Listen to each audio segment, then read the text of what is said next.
right, so can you be Grammy nominated for a podcast? Hey, man. Grammy nominated? I don't know. You know, they got their little shits now. You know, they create award shows for everything. You know, get a little iHeart Award maybe, but you know, but I'm about to do some research. Hey, man, listen, at the end of the day, who knows, man? At the end of the day, Dave Chappelle's a Grammy Award winning comedian. So that'll be the one, right? Yeah. Like, yo, got a Grammy little podcast. Yeah, that when he got his couple Grammys, that's a big flex too. It is. Walking Dave Chappelle fucking country estate in Ohio and to see Manos on the joint. Oh, look, you brought it. No, I got a few comedy album Grammys. Yeah, quite a few now. Episode 6, Thought You Should Know podcast. Deeq be known. Boy off to the side. He's off to a different side now, but it works a little better for when I got to look at him. So you know what I'm saying? Pause. But anyway, we here and we back. Coming off a Super Bowl weekend. We'll get into that at some point briefly. Didn't catch as many commercials as I usually catch. I was totally just not into the commercials at all. Not by way of them not being good. I didn't even catch most of them, but just being in good company. And when the game was on, my focus was on the game. When it went to the commercial breaks, chopping it up with my peoples or what have you. But had a few comments. I'm loving the feedback. Continue the feedback, whether it be what you deem as negative or positive. If you know me, or if you don't know me. If you listening in, shoot me how you feel about it. So I had 2 people more or less say that the tone of the podcast is a lot more serious than they thought it would be. Not that they don't appreciate informative, but they thought it would be a little more, there'd be more laughs because they think I'm a funny guy. For those 2 people, or anybody else who feels this way that hasn't voiced it to me, if you want Goofy Deeq, the podcast overall probably won't be the place for you, which is fine. But guess what? If you want Goofy Deeq, meet Deeq at the bar, you fucking pay. And I ain't a court jester, but I'm pretty sure it'll be a good time. You want to see it that much, you can pay for it. I have no problem with it. I'll catch you. Not at the bar of your choice, the bar of my choice, by the way. I don't trust everybody's bar. Got that out the way early. Wasn't going to give that too much. But definitely keep the feedback coming. And feel free to write a review or rate on whatever streaming service you listen to. Appreciate it via YouTube, Apple Podcasts, Spotify, Anchor, whatever it is that you, whatever, pick your poison. Leave a review. So, honest reviews, because I don't need the yes man over here. I don't need the yes man thing. You got something to say? Let us know. Yeah, give it. I want the review to be your true feelings about the podcast too. We ain't paying. This ain't Spotify, Google. I mean, this ain't Amazon, Google reviews where companies paying. And nah. Speak what you feel. I ain't making no money from this. Like I said, I do this because I want to. If it turns into something like that along the line, maybe it will. But overall, I need to know the real. Speak up. And I love the fact that a lot of the people who I'm getting reached out to, I really don't have a personal relationship with. I'm starting to build a community, and I like that. And like I said, I pride myself in being what I consider an approachable person. So don't ever feel weird. If you listen to this, you're important enough for me to listen to. Or at least give a chance to listen to. If you fuck that up by way of asking something stupid from the get-go, you did it to yourself. But I am very, very, very approachable. This is my baby. I am not one of these new generation parents that you can't tell shit about their kid. Tell me what you feel like is going on, how it can be improved. I'm all for it. It might not necessarily, it's not saying I'm going to call whatever thing into practice because I might not agree, but your opinion matters to me. I want to hear it. So,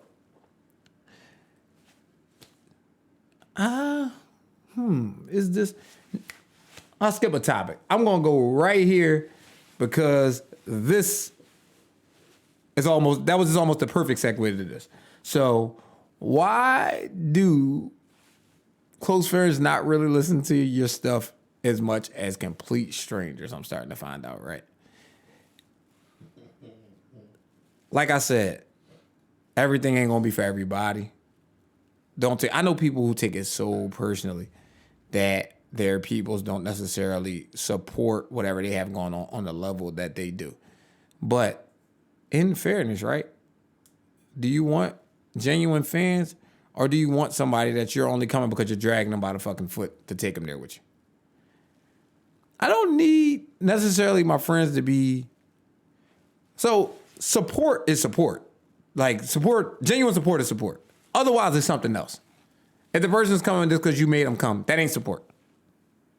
You had to twist their fucking arm for that. You know what I mean? That's not what I want. I want cohesion amongst the community. I ain't calling y'all fans. I want cohesion amongst the community, and cohesion comes by way of it just being something that you naturally gravitated to and naturally stuck with by way of either the podcast improving or maybe it's already up to snuff for you already and you're just along for this ride and it's going to be a journey and I don't plan on stopping.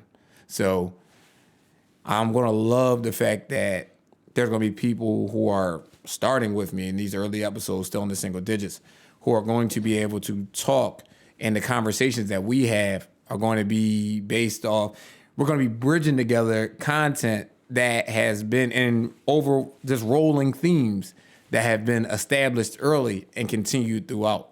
So I love that. I love that I'm meeting certain people through this now because this is all we have to talk about. And honestly, I don't mind only talking about this. Yeah.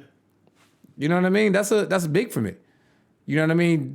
When you know different people for so long and you guys just have so many shared experiences, you kind of sometimes will just talk about anything and everything, and it really comes down to, it was really small talk. Yeah. Every time. It was really small talk. Y'all just have so many shared experiences that the conversation, like, it's charading as if you're talking about something of substance, but you're really talking about a bunch of nothing. Or a bunch of shit that already happened that the outcome has already been determined and your talk about it is changing nothing. So, I don't want things to be that. I'm loving where this is going early. Like I said, I was doing this for me. Still doing it for me, but I'm in part, I'm doing it for y'all too. And I'm loving I'm loving the reception so far. Thank you all a lot. So now we'll get into some real stuff, right? Episode 6, I typically come out to shoot with something fairly serious. What I just gave was serious, but on a lighter note. And let's get into some real talk, right? I see, there's a lot of cliches like you are who you surround yourself by, or you can be judged by the room. People are going to judge you by the rooms that you are in and things like that. And, people like to be judged on individual merit. People want to say, well, just because I'm here don't mean this, or just because I'm dressed this way don't mean that, and this, that, and the third. Well, though, if a person doesn't know you at all to judge you on no individual merit, naturally, what are you going to do? Take, for lack of a better term, context clues, right? So when you going about shit and putting yourself in certain places and things like that, that for real, you ain't got no business being there, don't be mad that a person judged you on that. Or jump to a conclusion about you based on that.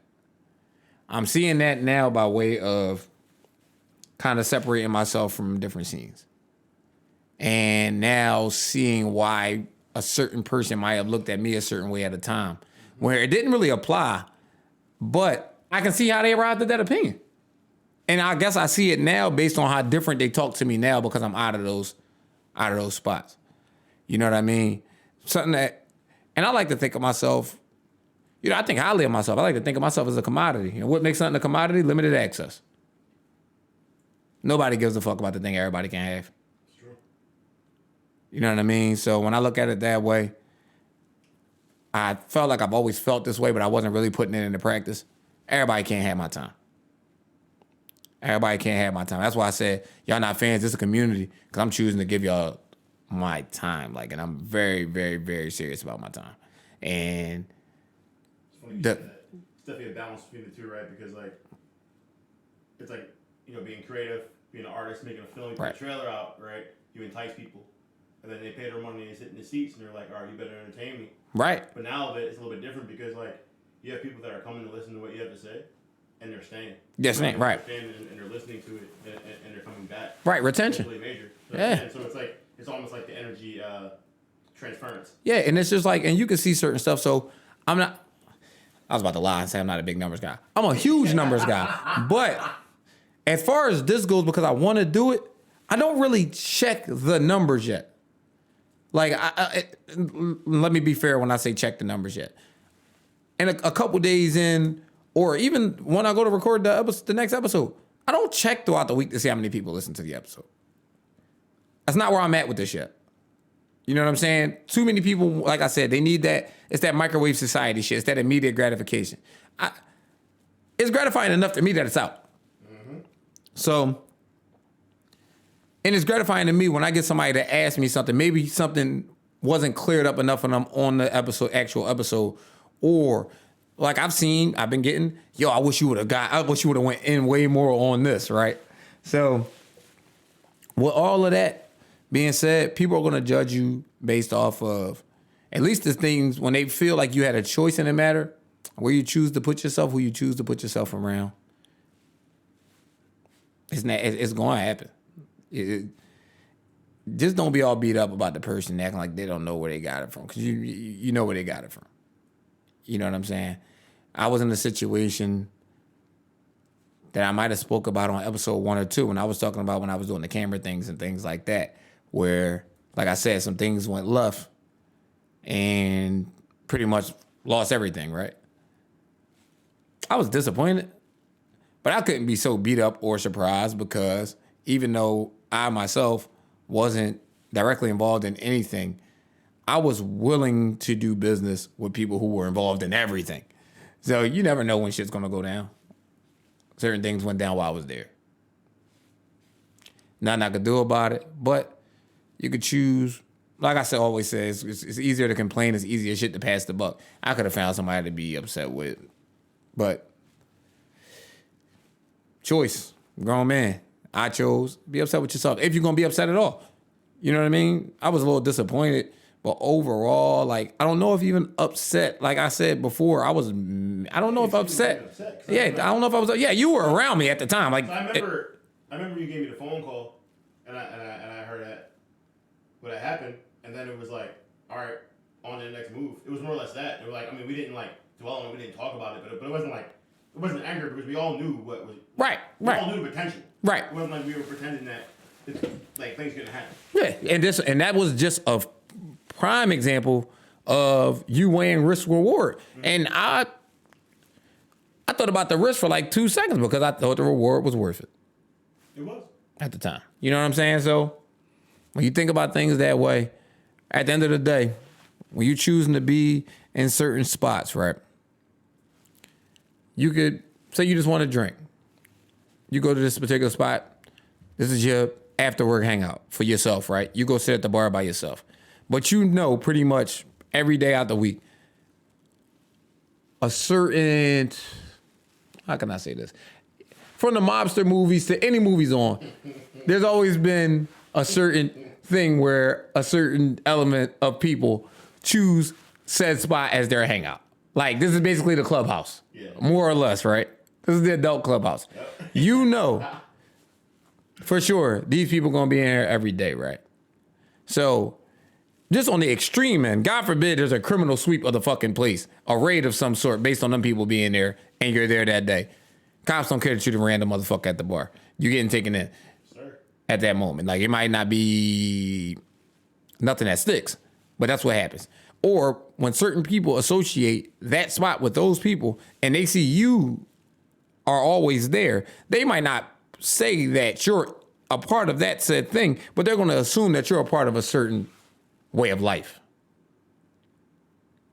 Because then it goes into other ways of thinking, because you're not scared to be in that place, or you don't care to be in that place at the same time as those people and things like that. It's natural. A person's going to draw conclusions based off of how you're moving. You know what I'm saying? So it's crazy, because I had a caption that just kind of lent itself towards that. I said, at the end of the day, people are going to judge you by how you're moving. So even if at a time where you might be dealing with something, but you're moving a certain way. People are going to judge you on that. And you cannot be mad at people for judging you based on how you're moving. At the end of especially when they don't know what's going on. At the end of the day, if you come into a movie 25 minutes into the movie, you're going to judge it based off where you started until the end of the movie, if you stay towards it. Yeah. But you could have missed so much in that first 25 minutes that you're not judging the shit correctly. Exactly. I think about certain movies like The Butterfly Effect, where fuck missing the first 20 minutes. If you missed a 3-minute, it was certain parts where you missed a 60-second moment of that long movie where you were lost. Yeah, absolutely. Where you completely lost. You know what I'm saying? So, all in all, it's just accountability, being self-aware. And when you're self-aware and you kind of doing things the way you feel you need to be doing them, it ain't but so much somebody can say that's really going to matter to you in that way anyway. You know, about how they're feeling about what you're doing when you know you're doing what you need to be doing. Do what you need to do out here. Put yourself in... I think you should put yourself in spots that are more reflective of you, though. You know what I'm saying? I know they say you shouldn't judge a book on its cover and things like that. Yeah, but if you're the author of a fucking book and you was putting a book out to sell, you will want your cover to be something that's reflective of the story. Absolutely. When you got a choice, choose, man, and choose wisely. You know, with that being said. So, man, it broke a couple hours ago, man. So I told y'all I'm totally out of the world of politics. I'm burnt out. Right? At least for right now. I put it on pause. But man, the Cuomo family out here wilding. What was the governor of New York? What was it, Andrew? Yeah, that's him. So Andrew Cuomo, we all know, was the darling of the Republican Party early in the pandemic. You know, New York was hit very hard. A lot of early deaths and things like that. And the way that he was handling things in the public eye was pristine. Like he couldn't have done, as far as his optics went, he couldn't have done better. And I'm pretty sure, had he played his cards right and continued on the trajectory that he was on, that he would have had a very strong case as the Democratic frontrunner for the next presidential election. Thought it was in the bag. I mean, he definitely handled it better than the president at the time. Without question. Yeah. Without question.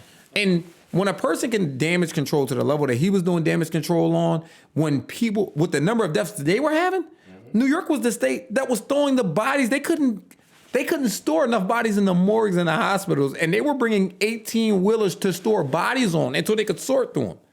And he wasn't, during that time in his state, his approval rating was going up. But unfortunately, when you carrying it a certain way, all that can be undone just like this. Multiple sex allegations and things like that. Evidence in all types of ways, to the point where he had to step out of office.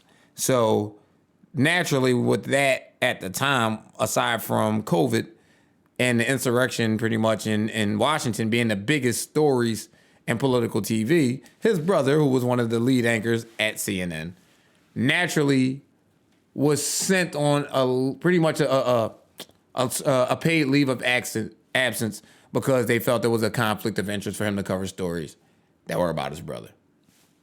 That's fair. So it comes out that, you know, and now subsequently afterwards some different things had went on. He was recently let go of from CNN. And it's come out today that he had sexual assault allegations on him too before he was outed by CNN. Yep. So, but that also told you how nasty society is, because at the end of the day, that wasn't enough for them to fire him before. That isn't even what he was fired for. Right. It's one of those things where it surfaced after the fact. So Chris Cuomo, Andrew Cuomo, kind of wild.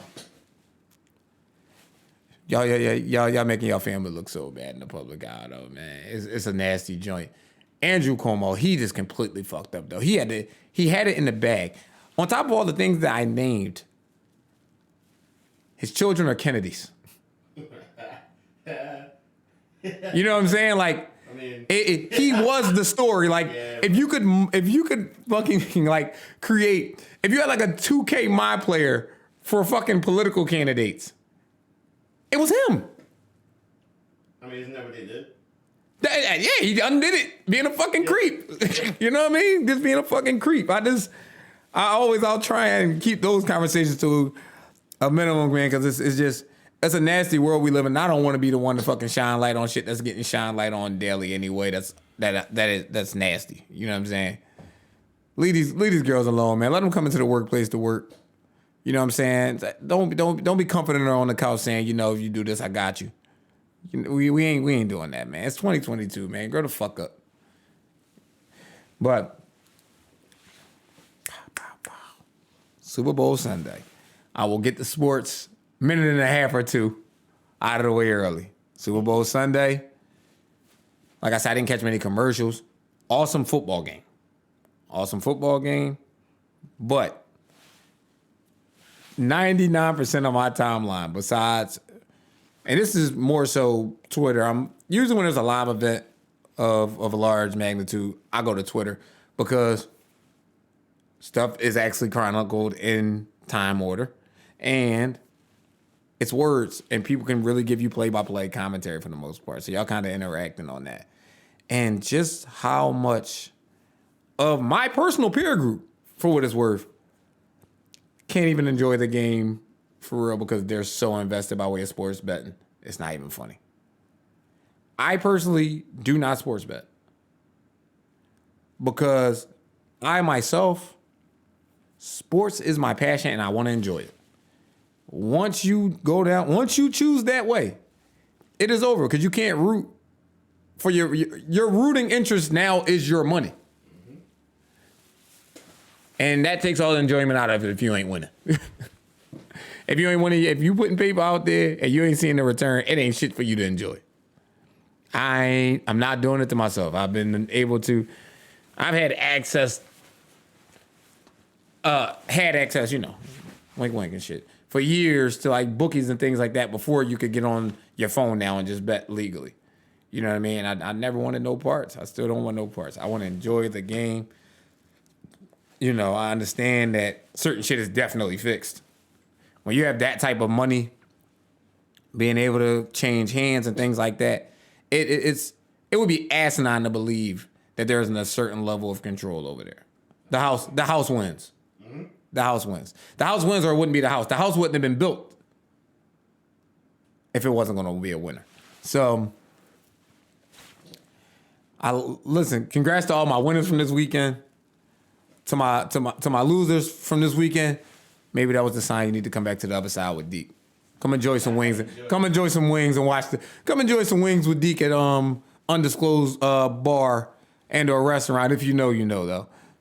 Come have a drink of some wings with Deeq. Watch the games on the big screen. Enjoy him like me, and don't look like the boy that's stressed out across from me at the bar because I know his ticket is fucked in the first quarter, and you can see it on their face early. You know the pain at the bar. You could tell when, you know the pain at the bar. You could judge it. You could scale when the guy's having like girl problems. You could tell when it's relationship problems or it's like my ticket is completely fucked. Because if it's girl problems, they trash the whole night. If they ticket get trashed in the first quarter, by like halftime, they've kind of let it go. And they back to kind of trying to enjoy the night. But come back over to the side with Deeq, some of y'all, man. Because some of y'all not even good at it either. Some of y'all hit on a dollar parlay before for $70, and now you think you're a fucking shark. Get your dumb ass back over here, man. Come back over here with the kid. You know what I mean? Still down 10 grand. Yeah, listen. You made it 70. Hey, man.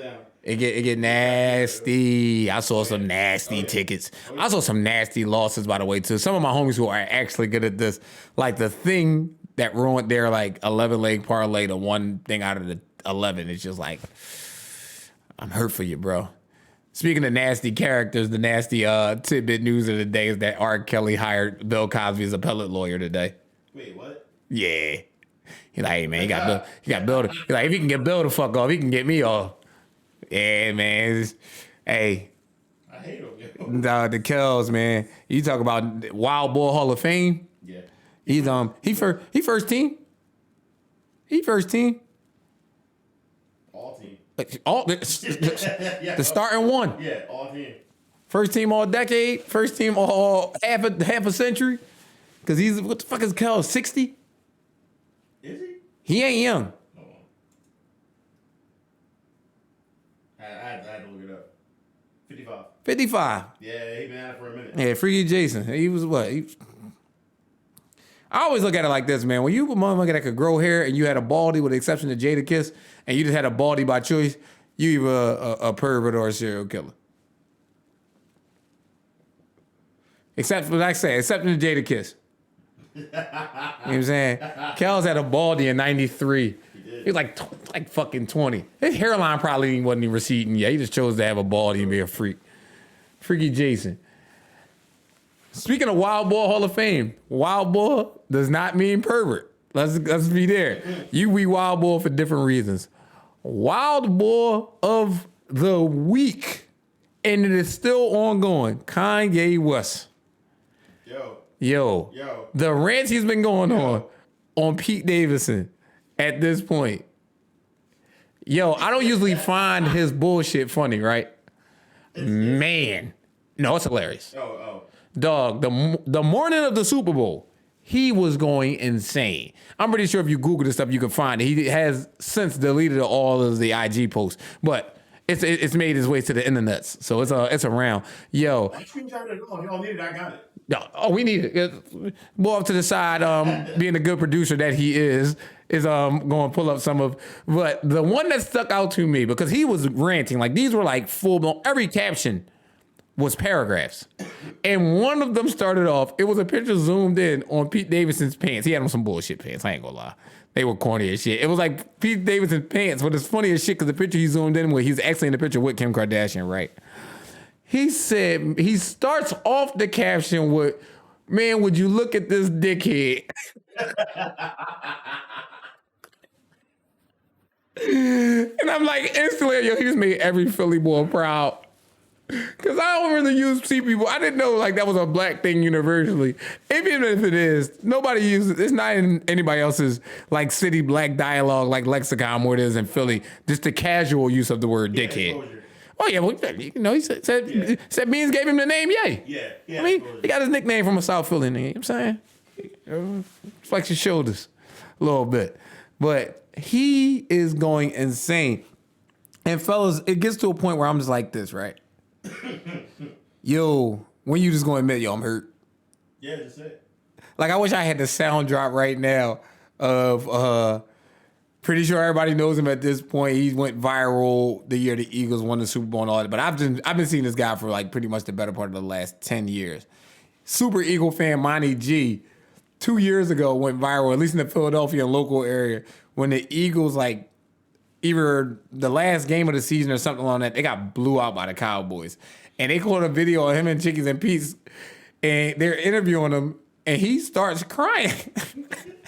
And the interviewer was like, "You crying?" His immediate response was, "I'm hurt." So that the I'm hurt drop is coming because it just applies to so much shit, and I use it in real life a lot. We'll get a few sound drops. I had a few. Don't worry, more to the side. I'm making a list because I want to ingratiate everything pretty much at one time. But man, he going out bad, man. Going out bad. Listen, I understand that's your wife. You know what I'm saying? Mother of your kids, all that good stuff. But you is wildin', boy. Like, it's that she's not gonna let me back in the house. I'm gonna burn this bitch down from the outside. It's just it's lending itself to that. And it's like he's literally, when he was on his rant, his tirade the other day where he was going crazy about Pete Davidson, who was with Kim at the time, I'm assuming. He had the kids. Kanye did. He did. And I'm like reading through as I'm like, he's like, yeah, you know what I'm saying? You know what I mean? You with this you with this fucking loser Skeet. You kept calling him Skeet Davidson. He like, you know what I'm saying? He like, yo, I'm the best you ever had, man. You know what I'm saying? As I'm writing all this, yo, man, I'm getting ready with the kids. We about to be 50-yard line at the Super Bowl. Like, he basically telling the bitch to catch up. Like, yo, he letting you know, yo, you see here if you want it. Like, yo, it's just the worst thing you can do. The worst thing you can do, though, as a man, worst thing you can do is use loosely. I'm gonna say worst thing you could do though, right? Once a chick leaves you and decides to get with another man, not talking about her and constantly talking about the dude who did nothing to you is the biggest sucker shit you can do. It's sucker shit to talk about her too. But like, he don't owe you shit. He ain't done nothing to you. Besides, get with the woman who left you. Oh my God, she was dating you. You done came back about it in the music. You started dating her right after she married the last dude she married before you. You know what I'm saying? Whatever fringe NBA player boy name was, I forget his name. Fuck is his name? Chris Humphries. Oh shit, I forgot about Chris Humphries. I'm mad I remember Chris Humphries' name. I'm such a loser. I don't watch reality TV, by the way. I know who Chris Humphrey is. Like I said, my mind retains sports minutia with the best of them. That's how I remember Chris Humphries, not from watching that god awful fucking show. And still in the sports world though, and in celebrity hookup world, gotta give a shout out to my guy who's also a fringe NBA player, but actually has some talent. Fringe NBA player by way of his circumstance, was getting a little more opportunity now that he's playing with LeBron James.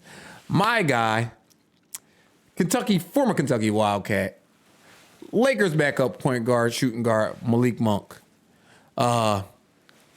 Prophecy. Brothers, stay down until you come up, brothers. Just because she's ignoring you in the DMs now, just because she's ignoring you in the comments now, don't mean she will be forever. Video and picture surfaced the other day of Malik Monk in downtown LA on a Valentine's Day date with who other than Iggy Azalea. So, all right, boy, I see you, boy. Yeah. Both kind of matching in all black. So, as it goes, it shows them on that. You know, investigative journalists being investigative journalists. Somebody pulls up a picture of that Iggy Azalea posted on Instagram 4 years ago. The comment, smack at the top, Malik Monk says, it's just her. His comment simply was, needs that. Legend. That was even his first year in the league. Frame that. Yes, legend. Said needs that. 2022, got that. I don't even want to say 2022 got that. That's the early in the year. I don't know how long he had it. Sure. So he might have had it last year. But shot his shot early, letting her know. He probably let her know too, yeah. You know, I've been on you. You know, that's taking my hat off to the guy today. Long game. Not out the game early, man. Don't take yourself out the game early. Wait for coach to bench you. Mm-hmm. Don't bench yourself. I benched myself for years. It is 2022. I recorded one episode of a podcast in May of 2015 and benched myself. We ain't benching ourselves no more, fellas. And that go to the ladies too.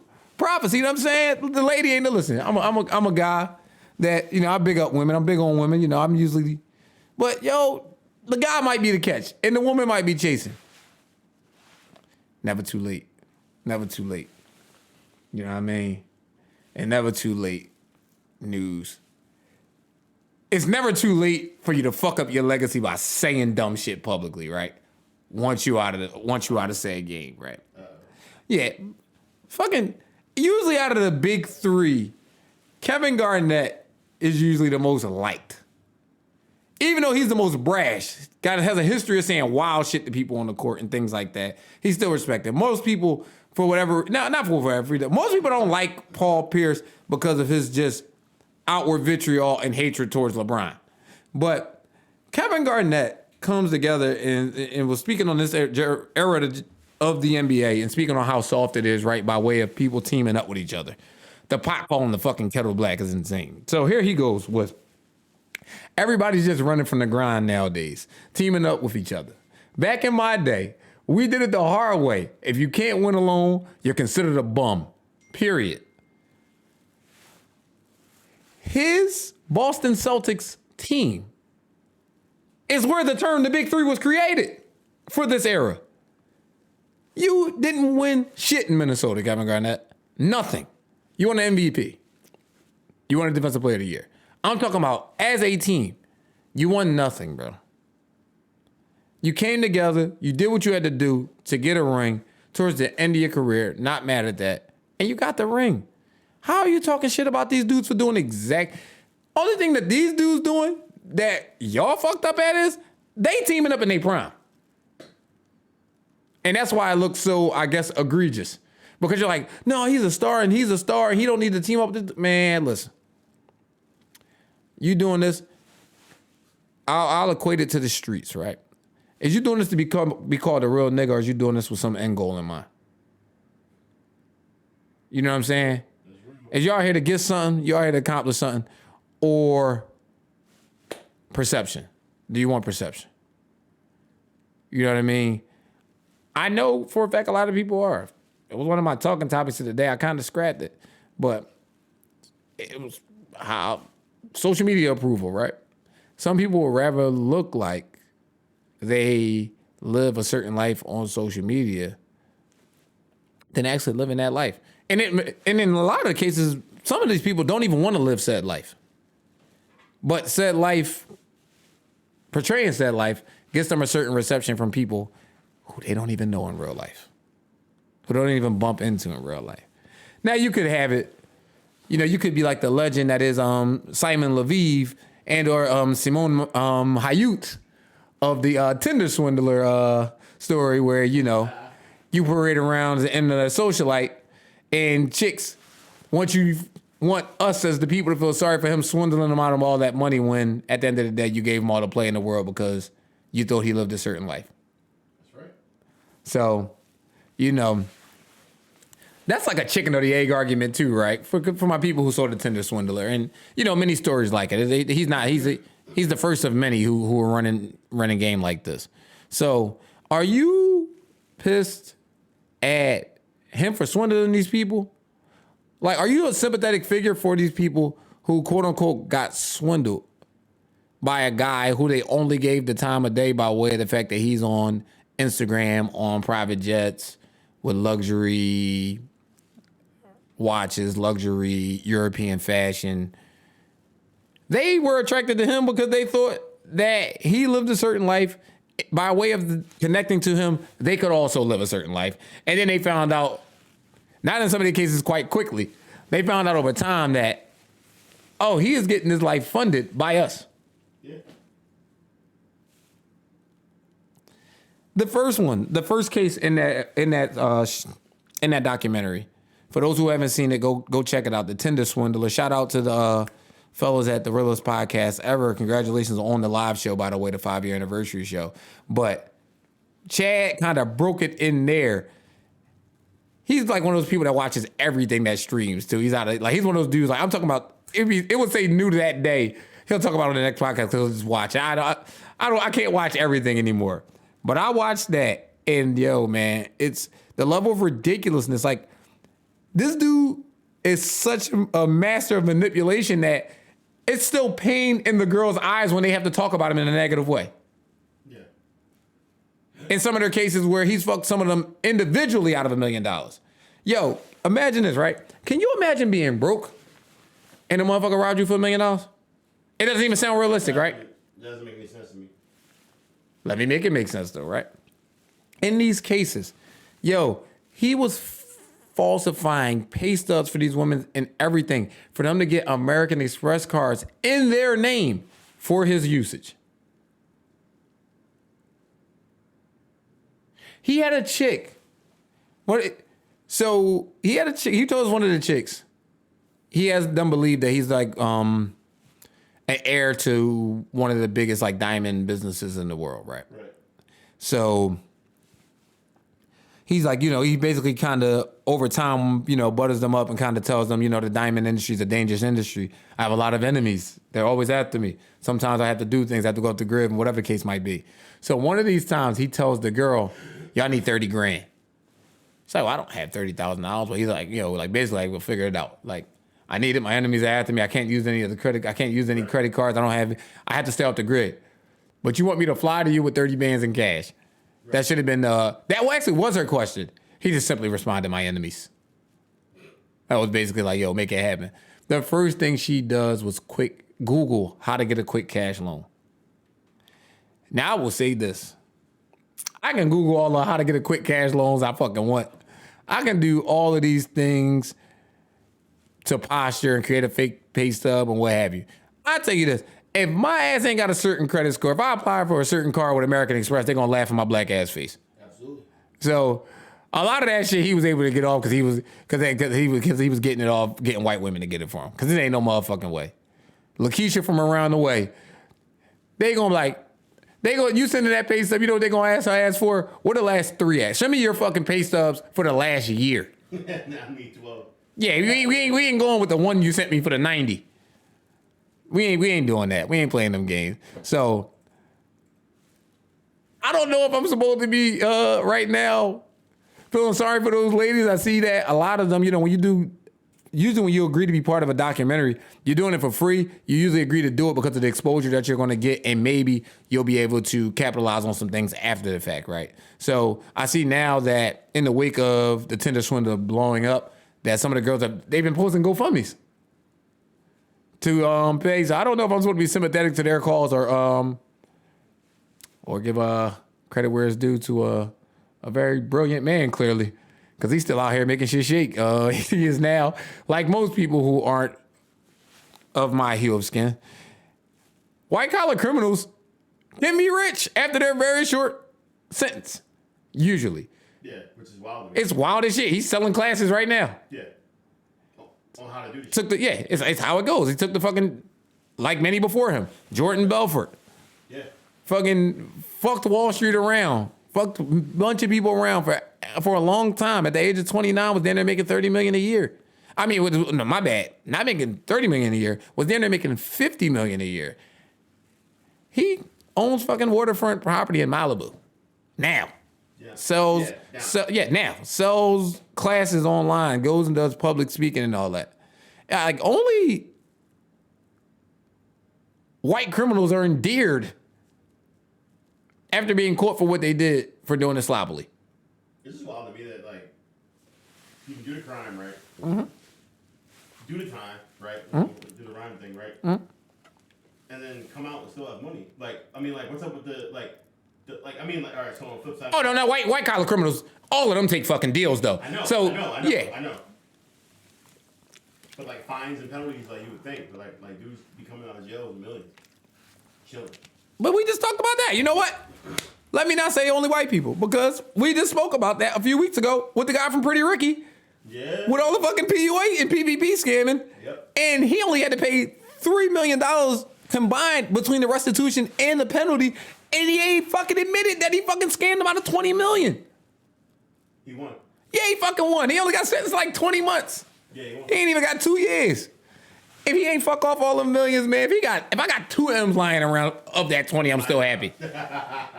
Yeah. It's up. I ain't got a year and a little over a year and a half. Count me in. It is up. It's super up. But today, man, is a different day. A different day for me. February 17th, depending on when you're hearing this, it's either today or tomorrow, marks the 1-year anniversary of the passing of my favorite person in the world. To a lot of y'all, Aunt Zens, to very few Miss Zens, even to those who she was really Miss Zens for, she was Aunt Zens or Mom Zens. To us, she's either Mom or Big Zens. You know what I mean? The most genuine and most giving person I've ever known, man. And I would have been remiss if I didn't say anything. I ain't gonna talk about it much because it's still a lot to talk about. You know what I mean? Well, it's not. I don't want to say it's a lot to talk about. It's nothing that I could talk about. There's not much I could talk about in it where it wouldn't, probably go emotionally left. But today, I sat around and just thought about the fact that today, specifically the 16th, is like the last day I saw my mom alive.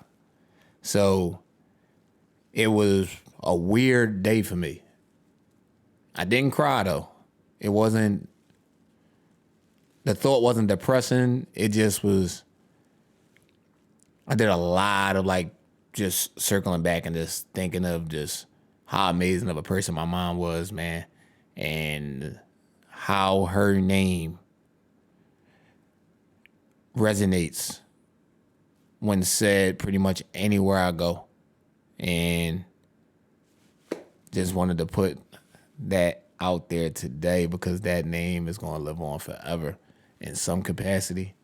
Rather it be, I can trust that me and my siblings and my cousins and my friends and my dad and anybody else, any teacher I've ever had, any coach I've ever had, that when her name is brought up, it'll be brought up with respect.